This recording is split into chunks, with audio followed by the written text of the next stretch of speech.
Plumas national forest ক্যালিফোর্নিয়ার মধ্যে একটি সুন্দর জঙ্গল। এখানে প্রতি বছর অনেক দল ট্রেকিং এবং ক্যাম্পিং করতে যায়। 4638 স্কোয়ার কিলোমিটার জায়গা জুড়ে এই জঙ্গলটির মধ্যে কয়েকটি উঁচু পাহাড়ও রয়েছে। জায়গাটি সাধারণ উচ্চতা বেশি হওয়ার কারণে জানুয়ারি এবং ফেব্রুয়ারি মাসে গোটা জায়গাটি বরফে ঢাকা থাকে। মার্চ মাস থেকে আস্তে আস্তে নিচের এলাকাগুলোর বরফ গলতে শুরু করে এবং মে জুন মাস অবধি ফরেস্টের বেশি উচ্চতার এলাকাগুলোর বরফ গলে যায়। এই সময় জঙ্গলটি নিজের সবচেয়ে সুন্দর নৈসর্গিক রূপে আসে। পাহাড়ি জায়গাগুলিতে তখন বিভিন্ন ফুল ফোটে এবং সেই ফুলের সুগন্ধে গোটা জায়গাটি ভরে ওঠে। মে বা জুন মাস থেকে যখন ক্যালিফোর্নিয়াতে গরম পড়ে তখন প্লুমাস ন্যাশনাল ফরেস্ট একটি আদর্শ ট্রেকিং এবং ক্যাম্পিং করবার জায়গা হয়। বিভিন্ন এক্সপার্ট এবং নভেস ট্রেকিংয়ের দল এখানে আসে ট্রেকিং করতে।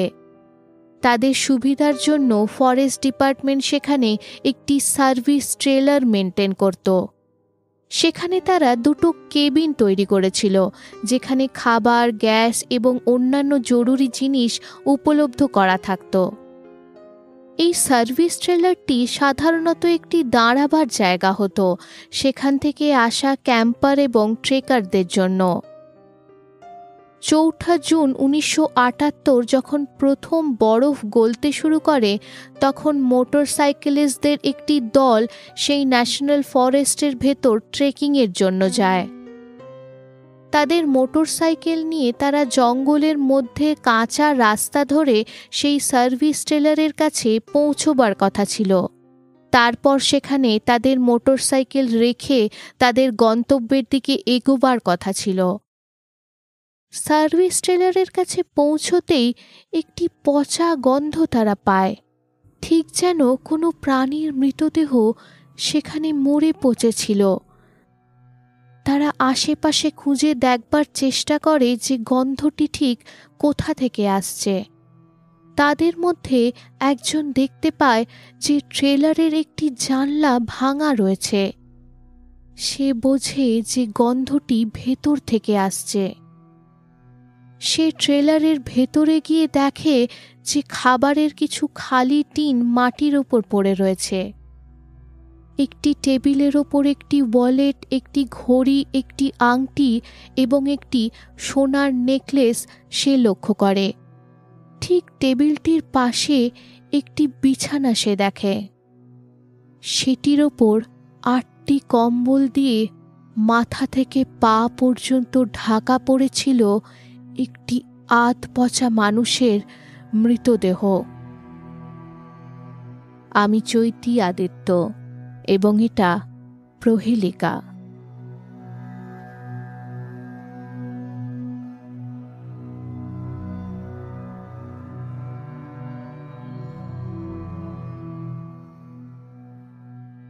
আজকের গল্পটা 5 জন বন্ধুর, টেড ওয়ার, জ্যাকি হিউয়েট, বিল স্টার্লিং, জ্যাক ম্যাড্রুগা এবং গ্যারি ম্যাথিয়াস। এই 5 জন বন্ধুই ইউবা কাউন্টি নামের একটি জায়গা ক্যালিফোর্নিয়াতে থাকত। 32 বছর বয়সী টেড ভীষণ মিশুকে ছিল। তার চুল এবং চোখ বাদামি রঙের ছিল এবং তার চেহারা একটু মোটাসোটা ছিল, তবে বেশ মানানসই ছিল। তার বন্ধুত্বপূর্ণ মনোভাবের কারণে সে অনেক সময় রাস্তায় কোনো অচেনা লোককে দেখে হাসি মুখে জোরে জোরে তার দিকে হাত নাড়তে থাকত। তবে কোনো কারণে যদি তারা টেডের দিকে তাকিয়ে না হাসে বা হাত না নাড়ে তবে তার মন খুব খারাপ হয়ে যেত। সেটা নিয়ে সে কিছুদিন পর্যন্ত নিরাশ হয়ে থাকত। তার ছোট ভাইদের সঙ্গে সে ম্যারিসভিল হাই স্কুল থেকে পড়াশোনা করেছিল। টেড একটি টিপিক্যাল আমেরিকান ছেলে ছিল, তবে তার বয়সের তুলনায় তার বুদ্ধিমত্তা একটু কম ছিল। মানে সাধারণের থেকে সে একটু ইন্টেলেকচুয়ালি স্লো ছিল। তার গ্রামের বাকি ছেলেদের মতোই স্পোর্টস এবং বন্ধুদের সঙ্গে আড্ডা দেওয়া তার কাছে প্রিয় ছিল। টেড কোনোদিন ঝগড়া বা মারামারির মধ্যে থাকতো না। টেড অনেক দিন ধরে একটি লোকাল বারে কাজ করত। সেখানে সে ওয়েটার এবং বার পরিষ্কার করার কাজ করত। তবে পরে টেডকে তার পরিবার সেই চাকরিটি ছেড়ে দিতে বলে। তাদের অনুযায়ী কাজটি তার পক্ষে শারীরিক এবং মানসিকভাবে বেশি কঠিন হয়ে যাচ্ছিল। টেড তার প্রিয় বন্ধু স্টার্লিংকে প্রায় ফোন করত। ফোন করে টেড তাকে ফোন ডিরেক্টরি থেকে কিছু হাস্যকর নাম পড়ে পড়ে শোনাত এবং সেগুলো শুনে দুজনেই দারুণ মজা পেত। টেড একজন সাশ্রয়ী এবং নির্ভরযোগ্য ছেলে ছিল, যাকে তার পরিবার এবং বন্ধুরা ভীষণ ভালোবাসত। 24 বছর বয়সী জ্যাকি চার্লস হিউয়েট টেডের নিজের ভাইয়ের মতো ছিল। জ্যাকি তার বেশিরভাগ সময় টেডের সঙ্গেই কাটাত। জ্যাকি প্রায় 5 ফুট 9 ইঞ্চি লম্বা ছিল এবং তার ওজন 160 পাউন্ডের কাছাকাছি ছিল। তার মাথাটি একটু একদিকে বাঁকা ছিল। যারা তাকে চিনত তারা বলে যে জ্যাকি সোশ্যাল এবং কাজের ক্ষেত্রে একটু স্লো রেসপন্ড করত। সে ছোট ভাইয়ের মতো টেডের পিছু পিছু ঘুরত এবং টেডও তার প্রতি অত্যন্ত প্রোটেক্টিভ ছিল। তাদের দিনের বেশিরভাগ সময় তারা ইউবা সিটি গেটওয়ে প্রোগ্রামেই কাটাত। বিল স্টার্লিং একটি উদার এবং ভদ্র ছেলে ছিল। সে তার বেশিরভাগ সময় মেন্টাল ইনস্টিটিউটে গিয়ে সেখানকার পেশেন্টদের বই পড়ে শোনাত। সে অত্যন্ত ধর্মমূলক ব্যক্তি ছিল এবং সে বেশিরভাগ ধার্মিক বই পড়তে এবং পড়ে শোনাতেই ভালোবাসত। তার প্রিয় বন্ধুর নাম ছিল জ্যাক ম্যাড্রুগা। 30 বছর বয়সী জ্যাক ম্যাড্রুগা 5 ফুট 11 ইঞ্চি লম্বা এবং তার স্বাস্থ্য ভালো ছিল। জ্যাক একজন ইউএস আর্মি ভেটারান ছিল এবং ভিয়েতনামের যুদ্ধে লড়েছিল। যুদ্ধের পর সে সানসুইট গ্রোয়ার্স নামের একটি নামকরা কোম্পানিতে লাইন ওয়ার্কার হিসেবে কাজ করতে শুরু করে। তবে সেখান থেকে পরে তাকে তাড়িয়ে দেওয়া হয়। কাজের তুলনায় তার বুদ্ধিমত্তা কম থাকার জন্য তার চাকরিটা চলে যায়। জ্যাকের বুদ্ধিমত্তা সাধারণ মানুষের থেকে কম হলেও তার কাছে ক্যালিফোর্নিয়া শহরের দ্বারা ইস্যু করা ড্রাইভিং লাইসেন্স ছিল। শুধু তাই নয়, তার কাছে একটি দুর্দান্ত দেখতে টার্কোয়াইজ এবং সাদা রঙের 1969 মার্কিউরি মন্টেগো গাড়িও ছিল। গাড়িটি তার সবচেয়ে প্রিয় জিনিস ছিল এবং সে এই গাড়িটা দারুণ সুন্দর করে মেনটেনও করত। কাউকে তার গাড়ি সে কোনো দিন চালাতে দিত না। সেই গাড়ি চালিয়ে সে গোটা শহর ধরে ঘুরে বেড়াত। দলের সবচেয়ে নতুন সদস্য ছিল 25 বছর বয়সী গ্যারি ডেল ম্যাথিয়াস। তার উচ্চতা 5 ফুট 10 ইঞ্চি ছিল এবং তার চোখগুলো সবসময় ঢাকা থাকত দুটি মোটা লেন্স দিয়ে। সে একটি হাই পাওয়ারের চশমা পরত এবং চশমা ছাড়া সে সব কিছুই দুটো দুটো করে দেখত। গ্যারি তার সৎ বাবার বাগানে গার্ডেনার হিসেবে পার্ট টাইম কাজ করত। গ্যারিও আগে ইউএস আর্মিতে ছিল এবং সেখান থেকে সে ডিসএবিলিটি পেত। গ্যারিকে আর্মি থেকে ডিসচার্জ করে দেওয়া হয়েছিল যখন তার কিছু মেন্টাল হেলথ ইস্যু শুরু হয়ে যায়। সে জার্মানিতে থাকাকালীন ড্রাগস নিতে শুরু করে এবং সেই কারণে তার মেন্টাল হেলথ আরও খারাপ হয়ে যায় এবং শেষে তাকে ইউএস আর্মি থেকে সাইকিয়াট্রিক ডিসচার্জ দেওয়া হয়। আর্মি থেকে ফেরত আসবার পর সে প্যারানয়েড সিজোফেনিয়াতে ভোগে। প্যারানয়েড সিজোফেনিয়া বা সিজোফেনিয়া উইথ প্যারানয়েড এক ধরনের মানসিক অসুখ, যাতে মানুষের মন তার বাস্তবের সঙ্গে মেল খায় না বা সেটাকে মানতে চায় না। এটা মানুষের স্বভাব এবং আচরণকে প্রভাব করে। এতে মানুষ অকারণে সন্দেহ করতে শুরু করে, এবং মনে কিছু দৃঢ় ধারণা তৈরি হয় যেগুলো রোগীর সত্য মনে হয়, যদিও সেগুলো সাধারণ মানুষের একেবারে যুক্তিহীন মনে হতে পারে। এই কারণে তাদের পক্ষে বাইরে যাওয়া, লোকেদের সঙ্গে মেশা এবং বন্ধু তৈরি করা বা চাকরি করা অত্যন্ত কঠিন হয়ে যেতে পারে। অনেক সময় এই রোগের কারণে মানুষের মনে কিছু হ্যালুসিনেশন বা ভ্রম হয়, যার কারণে সে কল্পনা করতে শুরু করে যে কেউ তার সম্পর্কে কিছু খারাপ কথা বলছে বা তাকে উপহাস করছে। এই অসুখের জন্য গ্যারি স্টেলেজিন এবং কোজেন্টিন নামের ওষুধ খেত। এই ওষুধের ফলে সে অনেকটা সুস্থ হয়ে উঠেছিল এবং তার ডাক্তার বলে যে গ্যারি তার একটি অত্যন্ত সাকসেস কেস ছিল। প্রায় 2 বছরের বেশি সময় ধরে তার কোনো সাইকিয়াট্রিক এপিসোড ঘটেনি। তার ডাক্তারের অনুযায়ী গ্যারি একজন হাই ফাংশনিং ইন্ডিভিজুয়াল ছিল, তবে স্ট্রেসফুল পরিস্থিতিতে অনেক সময় তার মানসিক ক্ষমতা কমে যেত। এই 5টি ছেলেই গেটওয়ে প্রজেক্ট নামের একটি ওয়ার্কশপে অংশগ্রহণ করেছিল। এই ওয়ার্কশপটি মেন্টালি চ্যালেঞ্জদের জন্য ছিল। এখানেই তাদের দেখা হয় এবং ওয়ার্কশপ চলতে তাদের বন্ধুত্ব হয়। এই প্রজেক্টে তারা একসঙ্গে কাজ করে এবং আস্তে আস্তে তাদের মধ্যে বন্ধুত্ব বাড়ে। 5 জন বন্ধুর প্রিয় টাইম পাস ছিল স্পোর্টস। তারা বেশিরভাগ সময় হয় খেলতো বা খেলা দেখতে একসঙ্গে আসতো। তারা বাস্কেটবল খেলতো এবং গেটওয়ে গেটার্স নামের একটি টিমে তারা সবাই খেলতো। এই টিমকে স্পন্সর করেছিল গেটওয়ে প্রজেক্ট। একটি বাস্কেটবল টুর্নামেন্ট যেটি 1 সপ্তাহ ধরে চলবার কথা ছিল সেটি আয়োজিত করা হয়েছিল। সেই টুর্নামেন্টে গেটওয়ে গেটার্স অংশগ্রহণ করবার কথা ছিল। এই বাস্কেটবল টুর্নামেন্টটি স্পেশাল অলিম্পিক্স দ্বারা স্পন্সর করা হচ্ছিল এবং বিজয়ী টিম লস অ্যাঞ্জেলেসে 1 সপ্তাহের একটি ট্রিপ পুরস্কার হিসেবে পাওয়ার কথাও ছিল। স্পেশাল অলিম্পিক্স পৃথিবীর সবচেয়ে বড় অর্গানাইজেশন যারা গেমস অ্যারেঞ্জ করে ইন্টেলেকচুয়াল এবং ফিজিক্যাল ডিসেবিলিটি থাকা খেলোয়াড়দের জন্য।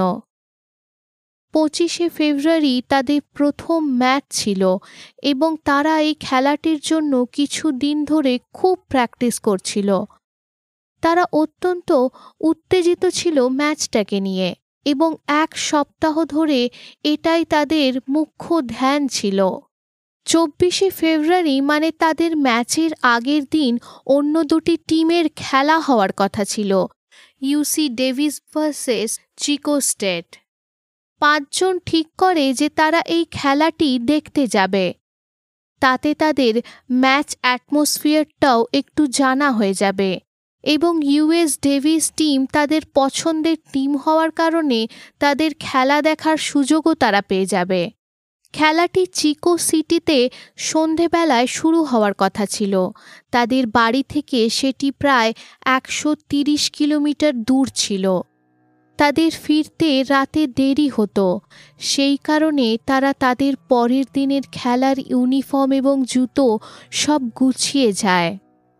কথা ছিল যে জ্যাক ম্যাড্রোগা তার মার্কিউরে মন্টেগো গাড়ি নিয়ে আসবে এবং সবাই তার গাড়ি করে সেখানে যাবে। ম্যাড্রোগা ছাড়া তাদের মধ্যে শুধু গ্যারি ম্যাথিয়াসের কাছেই ড্রাইভিং লাইসেন্স ছিল। জ্যাক এক এক করে সবাইকে পিক করে এবং শেষে টেডের ঘরের সামনে আসে তাকে নেওয়ার জন্য। টেড তৈরি ছিল এবং জ্যাকের গাড়ির আওয়াজ পেয়েই সে দরজার কাছে এগিয়ে যায়। ঘর থেকে বেরোবার সময় তার ঠাকুমা তাকে ডেকে তার শীতের কোটটি সঙ্গে নিয়ে যেতে বলে। আজ লাগবে না ঠাকুমা, উত্তর দেয় টেড। তবে টেড বা তার ঠাকুমা জানতো না যে সে কতটা ভুল ছিল। চিকো স্টেটে খেলাটি প্রায় রাত 10টার সময় শেষ হয়। তারা 5 জন তাদের মার্কিউরে মন্টেগো গাড়িতে বসে সেখান থেকে তাদের বাড়ির জন্য রওনা দেয়। রাস্তায় তারা একটি দোকানে দাঁড়ায় এবং কিছু খাবার কেনে। একটি চেরি পাই, একটি জেমন পাই, একটি স্নিকার্স বার, একটি ম্যারাথন বার, 2টি পেপসির বোতল এবং একটি 250 ml দুধের প্যাকেট। সেই রাতে সেই দোকানে তাদের 5 জনকে শেষ জীবিত দেখা গিয়েছিল।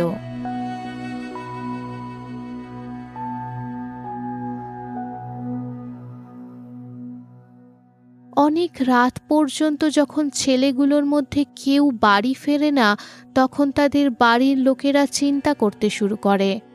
সাধারণত এই ছেলেগুলো অত্যন্ত নিয়মনিষ্ঠ ছিল এবং কোনো দিন অপরিকল্পিত কিছুই করত না। ভোর পর্যন্ত যখন তারা ফেরে না, তখন বাড়ির লোকেরা পুলিশকে খবর দেয়। 4 দিন পর্যন্ত তাদের কোনো সন্ধান খুঁজে পাওয়া যায় না। জ্যাকের মার্কিউরি মন্টেগো গাড়িটি একটি পাহাড়ের ওপর রাস্তার ধারে একটি জঙ্গলের ভেতর পাওয়া যায়। যেখানে তাদের গাড়িটা পাওয়া যায় সেটি অরোভিল ফরেস্টের ভেতরে ছিল। বরফ পড়েছিল আর গাড়িটার ওপরেও কিছুটা বরফ পড়ে থাকার কারণে এবং গাড়িটি রাস্তার ধারে থাকার কারণে জঙ্গলের মধ্যে গাড়িটা লুকিয়ে গেছিল। তাও গাড়িটার ব্রাইট টার্কোয়াইজ রংটির জন্য পুলিশে গাড়িটিকে দেখতে পেয়ে যায়। সারা রাত সেই এলাকায় ঝড় হয়েছিল এবং সেই কারণে রাস্তাটি বরফে ঢাকা ছিল। যেখানে গাড়িটা পাওয়া যায় সেখান পর্যন্ত পৌঁছবার জন্য মেন হাইওয়ে থেকে বাঁ দিকে ঘুরে একটি পাহাড়ের ওপরের সরু আঁকাবাঁকা রাস্তা ধরে অনেকটা উঠে যেতে হয়। মেন হাইওয়ে থেকে গাড়িটা প্রায় 75 কিলোমিটার ভেতরে পাওয়া গিয়েছিল। একটি আন্দাজ দেওয়ার জন্য আপনাদের বলি, চিকো সিটি যেখানে তারা খেলা দেখতে গেছিল সেটি তাদের ঘর থেকে মানে ইউবা সিটি থেকে 130 কিলোমিটার দূর ছিল। ইউবা সিটি এবং চিকো সিটি একটি সোজা হাইওয়ে দিয়ে কানেক্টেড। যেখানে তাদের গাড়িটা পাওয়া গেছিল সেটি চিকো সিটি থেকে 112 কিলোমিটার দূরে ছিল। সেখানে পৌঁছাবার জন্য তাদের প্রথমে 40 কিলোমিটার সোজা ইউবা সিটির দিকে আসতে হবে। তারপর তাদের সেই হাইওয়ে থেকে বাঁ দিকে একটি সরু রাস্তা যেটি জঙ্গলের দিকে যায় সেটি ধরে উঠে যেতে হবে প্রায় 70 কিলোমিটার। পাহাড়ের ওপরের রাস্তাটি খারাপ অবস্থায় ছিল এবং বহু দিন ধরে রক্ষণাবেক্ষণের অভাবে জায়গায় জায়গায় গর্ত হয়ে গেছিল। মানে হলো যে কেউ ভুল করে এই হাইওয়ে থেকে পাহাড়ের রাস্তায় উঠে যেতে পারে না। এই রাস্তাটায় 70 কিলোমিটার তারা ভুল করে গিয়ে থাকা অসম্ভব। গাড়িটা পাওয়া গেছিল অরোভিল ফরেস্টের ইস্টে একটি পাহাড়ি জঙ্গলের মধ্যে, যেটি ক্যালিফোর্নিয়ার প্লুমাস ন্যাশনাল ফরেস্ট রোডের ওপর ছিল। রাস্তাটি 2 ফুট বরফ দিয়ে ঢেকে যাওয়ার কারণে বন্ধ ছিল, তবে চাইলেই যে কেউ সেই রাস্তা ধরে যেতে পারত। রাস্তার ওপর কোনো ব্লকেজ তৈরি করা হয়নি এবং সেই কারণে রাস্তাটি খোলাই ছিল। গাড়িটা যখন পাওয়া গেছিল তখন সেটির চাকাগুলো 1 ফুট বরফের মধ্যে ছিল। গাড়িটা আটকে ছিল বলা যেতে পারে, তবে সেটাকে বার করা খুব একটা কঠিন হতো না সেটা স্পষ্ট ছিল। এদের মতো 5 জন ক্ষমতাবান ছেলেরা সেটিকে খুব সহজেই বের করে ফেলতে পারত। সাধারণ জামা কাপড় এবং জুতো পরে এই ছেলেগুলো এ ধরনের ওয়েদার কন্ডিশনে এই জঙ্গলের মধ্যে যাওয়ার জন্য একেবারেই সজ্জিত ছিল না। রাস্তায় দাঁড়িয়ে তারা যা কিছু কিনেছিল সেগুলো তারা গাড়ির মধ্যেই বসে খেয়ে নিয়েছিল। তার খালি র্যাপারগুলো গাড়ির মধ্যেই পড়েছিল। রাস্তাটা এত খারাপ হওয়ার এবং গাড়ির ভেতরে 5 জন ভারী মানুষ থাকার সত্ত্বেও গাড়িটার বাম্পার বা আন্ডার ক্যারেজের ওপরে কোনো রকম স্ক্র্যাচ মার্ক দেখা যাচ্ছিল না। গাড়িটা একটি ভারী আমেরিকান গাড়ি ছিল এবং তাই এটার রাইড হাইট কম ছিল। এ ধরনের রাস্তায় আস্তে গাড়ি চালালেও গাড়ির নিচে কিছু স্ক্র্যাচ মার্কস লেগে যাওয়া স্বাভাবিক। তাই অনুমান করা যেতে পারে যে গাড়িটা অত্যন্ত সাবধানে আস্তে আস্তে চালিয়ে সেখান পর্যন্ত আনা হয়েছিল। তাই মনে হচ্ছিল যে এই গাড়িটাকে চালিয়ে সেখান পর্যন্ত এনেছিল সে রাস্তাটা আগে থেকে জানতো। তবে তাদের ঘরের লোকেরা এবং বন্ধুদের যখন পুলিশ জিজ্ঞাসা করে তখন তারা সবাই কনফার্ম করে যে তারা সেই রাস্তাটা জেনে থাকার সম্ভাবনা কম। তারা কোনো দিন সেই রাস্তা ধরে কোথাও যায়নি। গাড়িটা যেদিন খুঁজে পায় পুলিশ সেদিন সেই জঙ্গলে তুষার ঝড় ওঠে। প্রায় 9 ইঞ্চি আরও বরফ সেখানে পড়ে। 4টি আলাদা আলাদা সার্চ টিম ছেলেগুলির খোঁজে জঙ্গলের ভেতরে ঢোকে। সার্চ টিমগুলো ঘোড়ায় করে এবং 4 হুইল ড্রাইভ গাড়ি করে জঙ্গলের ভেতরে গিয়ে তাদেরকে খুঁজতে শুরু করে। আশেপাশে অন্যান্য লোকেরাও তাদের খোঁজে জুড়ে যায়। প্রায় 150 মাইল জায়গা জুড়ে তাদেরকে খোঁজ করা হয়। জঙ্গলটির এলাকা অত্যন্ত দুর্গম ছিল এবং ওয়েদার কন্ডিশন খারাপ ছিল। খোঁজকর্তাদের 2টি দল প্রায় নিজেরাই সেই জঙ্গলের মধ্যে হারিয়ে যায় এবং কিছু জায়গায় সার্চ টিমদেরকে ফেরত ডেকে নেওয়া হয়, কারণ সেখানে অত্যন্ত ঠান্ডা এবং প্রচুর পরিমাণে বরফ পড়ে থাকার জন্য খোঁজ করবার কাজটা বিপজ্জনক হয়ে উঠেছিল। অনেক খোঁজ করেও তাদের গাড়ি ছাড়া সেখানে তাদের 5 জনের মধ্যে কাউকেই খুঁজে পায় না পুলিশ বা খোঁজকর্মীর দল। ছেলেগুলোর মানসিক ক্ষমতা সামান্য কম হওয়ার কারণে তাদের চরিত্রের একটি বৈশিষ্ট্য ছিল, তারা ছোট বাচ্চাদের মতো নিয়মবদ্ধ ছিল। জ্যাক মানে যার গাড়ি করে তারা গেছিল, তার মা মেলবা বলে যে খেলা শেষ হওয়ার পরে জ্যাক সোজা ঘরে ফিরে আসত। তাদের প্ল্যানে কোনো অপরিকল্পিত পরিবর্তন ঘটে থাকা তাদের স্বভাবের একেবারেই বিপরীত। তার মা বলে যে জ্যাক সেদিন রাতে ইচ্ছা করে পাহাড়ে গিয়ে থাকা অসম্ভব। ঠিক সেইভাবে টেডের বাড়ির লোকেরা মানতে পারে না যে সে তার ঠাকুমাকে তার প্ল্যান জানাবে না এবং সারা রাত ঘরের বাইরে কাটাবে। তাদের গাড়িটা সেই পাহাড়ের ওপর কিভাবে পাওয়া যেতে পারে এটা তাদের পরিবারের লোকেরা কিছুতেই বুঝতে পারছিল না। জ্যাকের কাছে তার গাড়িটা অত্যন্ত প্রিয় বস্তু ছিল। সে ক্যাম্পিং করা বা ঠান্ডায় বাইরে থাকা একেবারে পছন্দ করত না। সে তার গাড়ি চালিয়ে সেই পাহাড়ের ওপর রাত কাটাতে সেই জঙ্গলের মধ্যে যাবে সেটা মানা কঠিন। সেই অচেনা সরু খাড়া এবং ভাঙা রাস্তায় যেখানে তার গাড়ির ক্ষতি হওয়ার সম্ভাবনা থাকবে সেখানে যেতে জ্যাক নিজে থেকে কোনো দিন রাজি হতে পারে না। তাছাড়া জ্যাক নিজের গাড়ি কাউকে কোনো দিন চালাতে দিত না। সে তার গাড়ির প্রতি ভীষণ প্রোটেক্টিভ ছিল। তার স্বভাব উদার এবং যত্নশীল ছিল, তবে কোনোভাবেই সে বেপরোয়া ছিল না।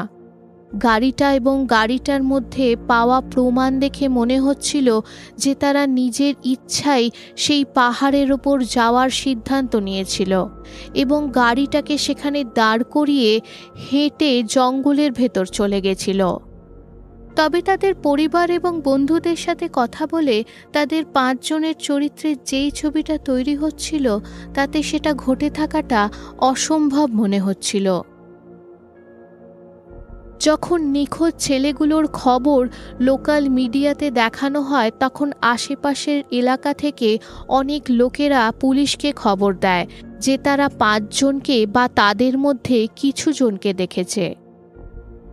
10 থেকে 15টি আলাদা আলাদা সাক্ষীর রিপোর্ট পুলিশ পায় প্রথম 1 মাসের মধ্যে। তবে খোঁজ করবার পর কোনোটাই ঠিক হয় না। সব সাক্ষীগুলোই হয় ভুল বা মিথ্যে বেরোয়। তবে তার মধ্যে দুটি সাক্ষীর বয়ান পুলিশকে কেসটাকে এগোতে সাহায্য করে।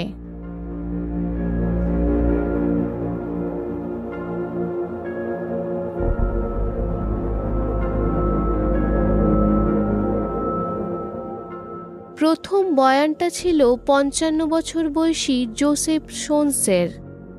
সে তদন্তকারীদের দলকে জানায় যে সে 24শে ফেব্রুয়ারি, মানে ঠিক যেদিন 5 জন ছেলেগুলো নিখোঁজ হয়েছিল, সেদিন অরোভিল ফরেস্টের মধ্যে সেই রাস্তা ধরে সেও উঠেছিল। সে প্রায় বিকেল 5:30টায় তার যাত্রা শুরু করেছিল প্লুমাজ ন্যাশনাল ফরেস্টের দিকে। সে বলে যে পাহাড়ের উপর উঠে সেখানে বরফের স্তর দেখতে গেছিল, কারণ সে তার পরিবারকে নিয়ে পরের সপ্তাহে সেখানে একটা ট্রেকিং ট্রিপ করতে ইচ্ছুক ছিল। অনেকটা যাওয়ার পর একটা জায়গায় তার নিজের গাড়িটা বরফের মধ্যে আটকে যায়। সে নেমে তার গাড়িটাকে ধাক্কা দিয়ে বরফ থেকে বার করবার চেষ্টা করে, তবে অতিরিক্ত জোর লাগানোর কারণে তার বুকে প্রচণ্ড ব্যথা শুরু হয়। সে বুঝতে পারে যে হয়তো তার হার্ট অ্যাটাক হচ্ছে। জোসেফের বিবরণের অনুযায়ী 5 জন নিখোঁজ বন্ধুদের গাড়িটা যেখানে পাওয়া গিয়েছিল সেখান থেকে তার গাড়িটা মাত্র 150 ফুট দূরে ছিল। হার্ট অ্যাটাকের প্রাথমিক শকটি কেটে যাওয়ার পর জোসেফ নিজের গাড়ির ভেতরে ঢুকে যায়। গাড়ির হিটারটি চালিয়ে সে পেছনের সিটের ওপর গিয়ে শুয়ে পড়ে। এই অবস্থায় রাত্রিটা জোসেফ তার গাড়ির মধ্যেই শুয়ে কাটাবার সিদ্ধান্ত নেয়। কিছু ঘন্টা পরে অসুস্থ জোসেফ লক্ষ্য করে যে তার গাড়ির ফিউল আস্তে আস্তে ফুরিয়ে আসছে এবং ফিউল শেষ হয়ে গেলে তার হিটার চালানো যাবে না, এবং -20 ডিগ্রি তাপমানে হিটার ছাড়া তার রাত কাটানো অত্যন্ত কঠিন হয়ে যেতে পারে। হঠাৎ জোসেফ তার কাছেই শীষ দেওয়ার মতো কিছু আওয়াজ শুনতে পায়। আওয়াজটি রাস্তা থেকে এবং কাছেই কোথা থেকে আসছিল। জোসেফ তার গাড়ি থেকে বাইরে বেরিয়ে দেখে যে তার পিছনে কিছুটা দূরে একটি পিকআপ ট্রাক এসে দাঁড়িয়েছে এবং সেই ট্রাকটির হেডল্যাম্পসগুলো জ্বলছে। হেডল্যাম্পের আলোয় সে দেখতে পায় যে কিছু লোক একটি মহিলার সঙ্গে হেঁটে কোথাও যাচ্ছে। মহিলাটির কোলে একটি ছোট বাচ্চাও সে লক্ষ্য করে। তারা নিজেদের মধ্যে কিছু কথা বলছিল, তবে কি বলছিল সেটা জোসেফ শুনতে পাচ্ছিল না। জোসেফ চিৎকার করে তাদের কাছে সাহায্য চায়, তবে তার আওয়াজ পেতেই ট্রাকটির হেডল্যাম্পসগুলো বন্ধ হয়ে যায় এবং তারা সবাই শান্ত হয়ে পড়ে। তাদেরকে আর দেখতে না পেয়ে জোসেফ বোঝে যে সে তাদের কাছ থেকে কোনো সাহায্য পাবে না এবং সেই কারণে আবার গাড়ির ভেতরে গিয়েই সে শুয়ে পড়ে। কিছুক্ষণ পরে তার ঘুম ভেঙে যায় যখন সে আবার কিছু মানুষের আওয়াজ পায়। তার গাড়ির ভেতরে তারা তাদের ফ্ল্যাশ লাইট দিয়ে দেখবার চেষ্টা করছিল। জোসেফ মনে করে এটাই তার সুযোগ এবং তাড়াতাড়ি করে গাড়ি থেকে বেরিয়ে তাদের কাছে এগোতে শুরু করে। তবে যখন সে তাদেরকে সাহায্যের জন্য ডাক দেয়, হঠাৎ তারা তাদের ফ্ল্যাশ লাইটসগুলো নিভিয়ে দেয় এবং তার ডাকের কোনো সাড়া দেয় না। মরিয়া হয়ে জোসেফ তাদেরকে ডাকতে থাকে, তবে কোনো সাড়াই তারা দেয় না। ভোরের দিকে জোসেফের গাড়ির ফিউল ফুরিয়ে যায় এবং কোনো উপায় না দেখে সে সেই পাহাড়ের রাস্তা ধরে নিচে নামতে শুরু করে। প্রথমেই সে রাস্তার ধারে একটি টারকোয়াইজ রঙের গাড়ি দাঁড়িয়ে থাকতে দেখে। কিছু সময়ের মধ্যে সূর্য উঠে যায়। প্রায় 13 কিলোমিটার ধরে হাঁটার পর সে রাস্তার ধারে একটি লজ দেখতে পায় এবং তাদের কাছ থেকে লিফট নিয়ে সে নিচে নামে। পুলিশে এই বয়ানটির সত্যতা পরীক্ষা করার জন্য জোসেফকে ডাক্তারের কাছে পাঠায়। ডাক্তাররা টেস্ট করে কনফার্ম করে যে সত্যিই জোসেফের সেদিন হার্ট অ্যাটাক হয়েছিল। জোসেফের পরিবারের লোকেরাও কনফার্ম করে যে 24শে ফেব্রুয়ারি রাতে অরোভিল ন্যাশনাল ফরেস্টের ভেতরে সে গেছিল এবং তাদের পরের সপ্তাহে সেখানে যাওয়ার কথাও ছিল।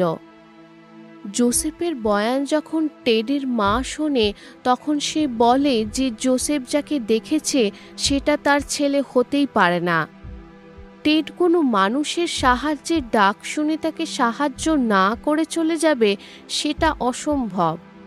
এটা তার ছেলের স্বভাবের একেবারে বিপরীত। তবে জোসেফ পরে নিজেই পুলিশকে জানায় যে ঘটনাগুলো ঠিক সেরকমই ঘটেছিল, সেটা সে পুরোপুরি নিশ্চিত ছিল না। জোসেফ নিজে এত চরম ব্যথার মধ্যে ছিল যে হয়তো তার ভ্রমও হতে পারে, সেটা সে মনে করছিল। কিছুই সে নিশ্চিত করে বলতে পারছিল না।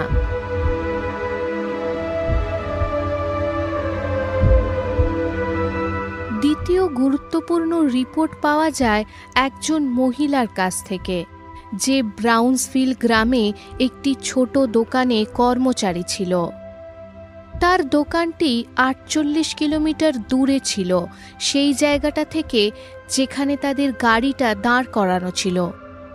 3 মার্চ সেই মহিলাটি যখন একটি পোস্টারে 5টি ছেলের ছবি দেখে, তখন সে তাদেরকে চিনতে পেরে যায়। সে বলে যে 26শে ফেব্রুয়ারি মানে তাদের নিখোঁজ হওয়ার ঠিক 2 দিন পর সে তাদের মধ্যে 4 জনকে দেখেছিল।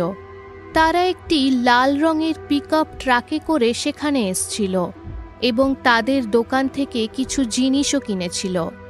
দোকানটির মালিকও সেই মহিলাটির সঙ্গে একমত ছিল। মহিলাটি বলে যে তাদেরকে স্পষ্ট মনে ছিল, কারণ তারা সেখানকার স্থানীয় ছিল না, সেটা স্পষ্ট বোঝা যাচ্ছিল। তাদের ফেশিয়াল এক্সপ্রেশন একটু আলাদা ছিল এবং তাদের চোখগুলো বড় বড় ছিল। সে বলে যে তাদের মধ্যে 2 জন বাইরে টেলিফোন বুথে ছিল এবং বাকি 2 জন দোকানের ভেতর এসেছিল। পুলিশের এই মহিলাটির বয়ানটি গুরুত্বপূর্ণ মনে হয় এবং তাকে তারা একজন ক্রেডিবল উইটনেস বা বিশ্বাসযোগ্য সাক্ষী বলে মনে করে। আরও কিছু ডিটেলস পাওয়া যায় দোকানটির মালিকের কাছ থেকে।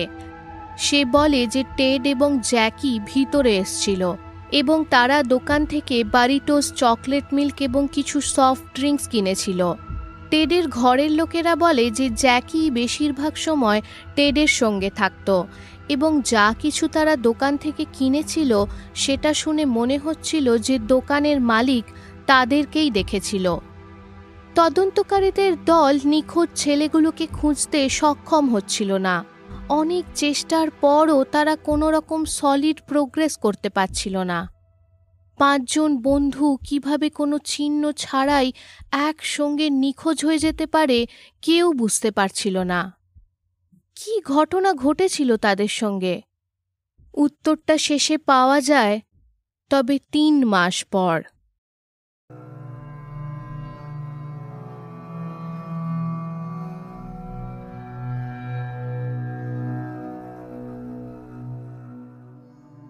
4 জুন যখন মোটরসাইকেলিস্টদের দলটি প্লুমাস ন্যাশনাল ফরেস্টের মধ্যে সেই সার্ভিস ট্রেলারের কাছে যায়, তখন তারা সেখানে ট্রেলারের ভেতর একটি আধপচা দেহ খুঁজে পায়। পুলিশকে খবর দেওয়ার পর পুলিশ যখন সেখানে এসে তদন্ত করে, তখন দেহটি টেডের শনাক্ত করা হয়। ট্রেলারটি তাদের গাড়ির শেষ স্থান থেকে প্রায় 31 কিলোমিটার দূরে ছিল। সার্চ টিম আবার প্লুমাস ফরেস্টের মধ্যে ঢুকে যায়। তারা এবারে ট্রেলার এবং তাদের কারের মাঝের পথ ধরে বাকি ছেলেগুলোর খোঁজ শুরু করে। পরের দিন আরও 2টো দেহ খুঁজে পাওয়া যায়, জ্যাক এবং বিলের। তাদের কার থেকে 18 কিলোমিটার দূরে তাদের 2 জনকে একসঙ্গে পাওয়া যায়। জ্যাকের শরীরটি কোনো প্রাণীতে অনেকটা খেয়ে নিয়েছিল। বিলের শরীরে কেবল হাড় মাত্র পড়েছিল এবং তার হাড়গুলো একটি ছোট জায়গা জুড়ে ছড়ানো পাওয়া যায়। এটা নিশ্চিত কোনো প্রাণীর কাজ ছিল। তাদের 2 জনেরই মৃত্যুর কারণ অটোপসির রিপোর্টে লেখা হয় হাইপোথার্মিয়া, মানে ঠান্ডায় মৃত্যু। হাইপোথার্মিয়ার কারণে এবং ঘুম না হওয়ার কারণে জ্যাকের মৃত্যু হয়। অন্তিম সময় পর্যন্ত বিল তার বন্ধুর পাশেই থাকে এবং অত্যন্ত ঠান্ডার কারণে তার নিজেরও মৃত্যু হয়। দুদিন পর জ্যাকির বাবা তার ছেলের মেরুদণ্ডটি একটি ঝোপের তলায় খুঁজে পায়। এটা ট্রেলার থেকে প্রায় ৩.২ কিলোমিটার দূরে পাওয়া যায়। তার জুতো এবং জিন্সও কাছেই পাওয়া যায় এবং সেটা দেখেই তার দেহ শনাক্ত করতে সুবিধা হয়। পরের দিন ৯১ মিটার দূরে ডেপুটি শেরিফ একটি মাথার খুলি খুঁজে পায়। দাঁতের ছাপ নিয়ে প্রমাণ করা হয় যে সেটা জ্যাকিরই মাথার খুলি ছিল। তার মৃত্যুও হাইপোথার্মিয়ার কারণে ঘটেছিল। ট্রেলার থেকে ৪০০ মিটার দূরে ৩টি ফরেস্ট সার্ভিসের কম্বল সার্চ টিম খুঁজে পায়। একটি জংধরা ফ্ল্যাশলাইটও তারা সেখানে পায়। জিনিসগুলো কত সময় ধরে সেখানে পড়েছিল সেটা আন্দাজ করা যাচ্ছিল না। ৫ জনের মধ্যে ৪ জনের দেহ খুঁজে পাওয়া গেছিল। কেবল গ্যারি ম্যাথিয়াস, যে প্যারানয়েড সিজোফেনিয়াতে ভুগত, সে তখনও নিখোঁজ ছিল। তার কাছে তার অসুখের ওষুধ ছিল না এবং সেই কারণে গ্যারি ম্যাথিয়াসের ছবি ক্যালিফোর্নিয়ার বিভিন্ন মেন্টাল ইনস্টিটিউটে পাঠানো হয়। তাও তার কোনো সন্ধান পুলিশ পায় না। ব্যাপারটা অত্যন্ত দুঃখজনক ছিল। তবে কী কারণে তারা নিজের গাড়ি ছেড়ে সেই জঙ্গলের মধ্যে চলে গেছিল সেটা তখনও পুলিশ বোঝাতে পারে না। কিভাবে তারা তাদের গাড়ি থেকে ৩২ কিলোমিটার দূরে সেই ফরেস্ট সার্ভিস ট্রেলার পর্যন্ত পৌঁছেছিল সেটাও একটা বড় প্রশ্ন ছিল। জঙ্গলের মধ্যে যদি তারা তাদের রাস্তা ভুল করত তাহলে তারা কোনোভাবেই এত ঠান্ডার মধ্যে সেই ফরেস্ট ট্রেলার পর্যন্ত পৌঁছতে পারত না। মৃতদেহগুলো পাওয়া যাওয়ার সত্ত্বেও তাতে প্রশ্ন বেশি তৈরি হচ্ছিল এবং উত্তর কম পাওয়া যাচ্ছিল। ঠিক কী ঘটনা ঘটেছিল সেদিন রাতে, যাতে করে সব ঘটনাগুলোর ব্যাখ্যা করা যেতে পারে? এই প্রশ্নের উত্তর খোঁজার কাজ শুরু করে পুলিশ, তদন্তকারী এবং সাধারণ মানুষ সবাই, এবং তারই সঙ্গে বেরিয়ে আসে কিছু সম্ভাবিত ঘটনাক্রম।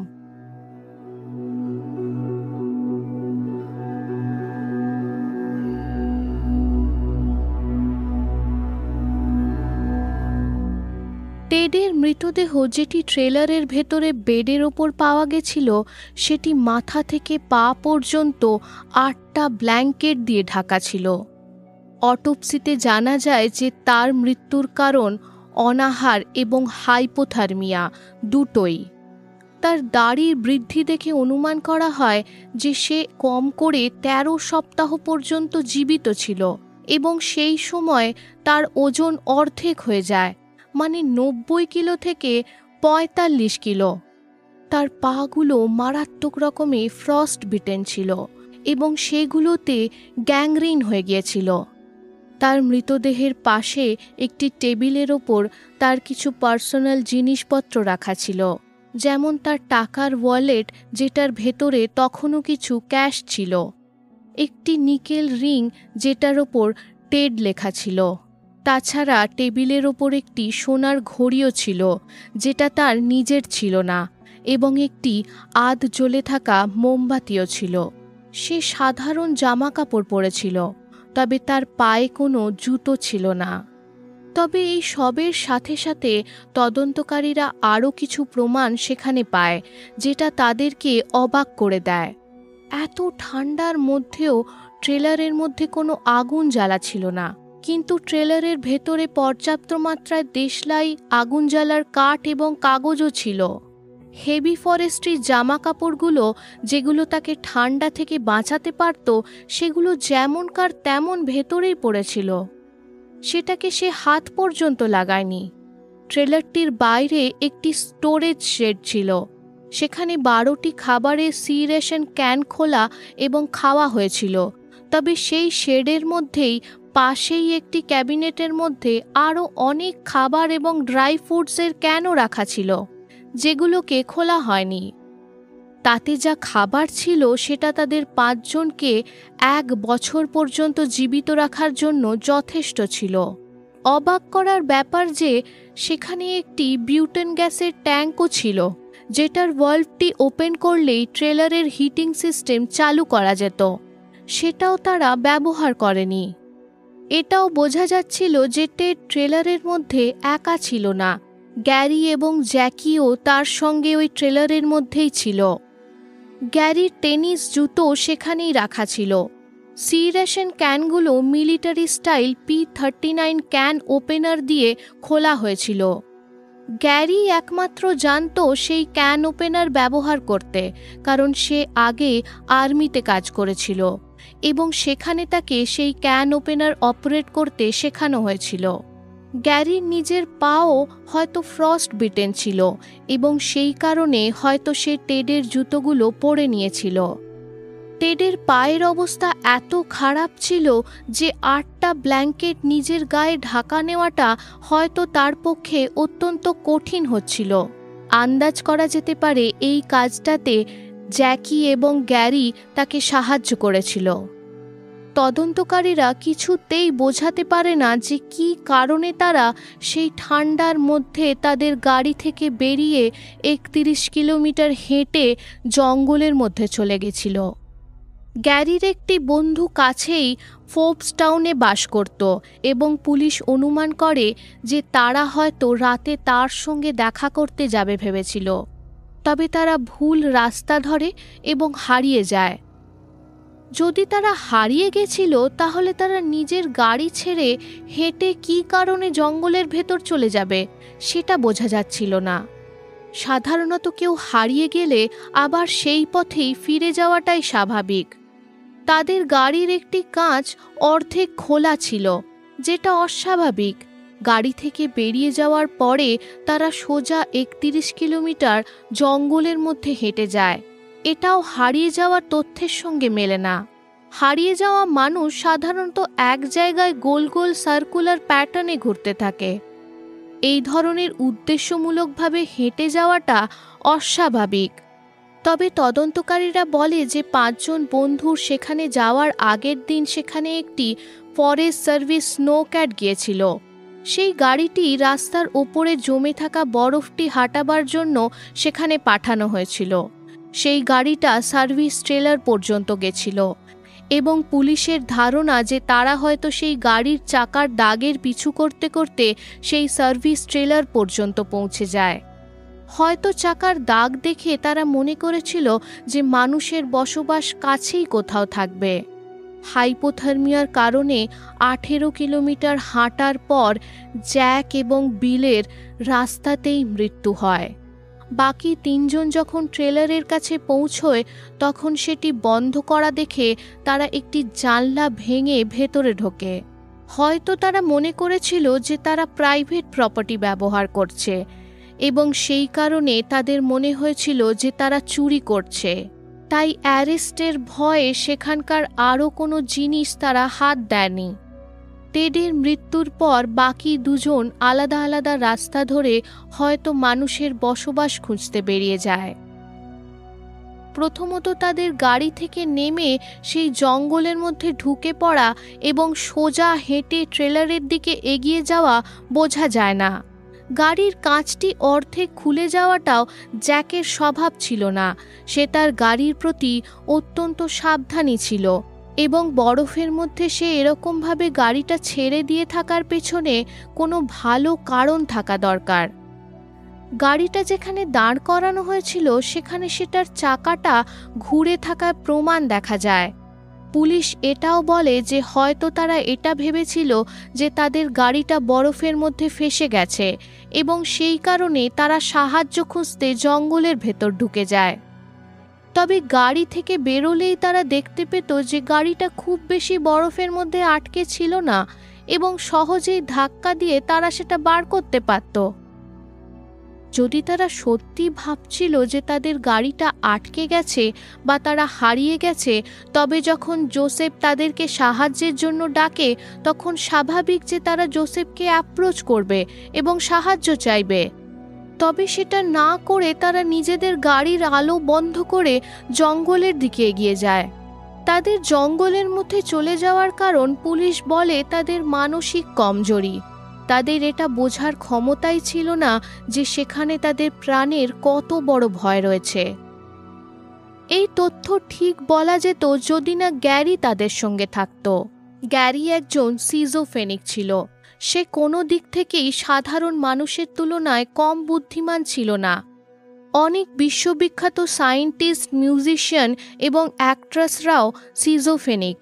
বাকি 4 জন যদিও জঙ্গলের মধ্যে যাওয়ার সিদ্ধান্ত নিয়ে থাকত, তবে গ্যারি তাদেরকে সহজেই বোঝাতে পারত এবং সেখান থেকে তাদেরকে ফিরিয়ে আনতে পারত। জ্যাককে ছাড়া গ্যারি নিজেও গাড়ি চালাতে পারত এবং তার কাছে ড্রাইভিং লাইসেন্সও ছিল। চাইলে সে নিজে গাড়ি চালিয়ে তাদেরকে নিয়ে আসতে পারত। তবে একটি ঘটনাক্রম আছে যাতে করে তাদের এই ধরনের ব্যবহার যুক্তি দিয়ে বোঝানো যেতে পারে। 5 জনের বাড়ির লোকেরাই মানতে রাজি ছিল না যে ছেলেগুলো জেনে বুঝে এবং পরিকল্পিতভাবে সেই জঙ্গলের মধ্যে যাবে।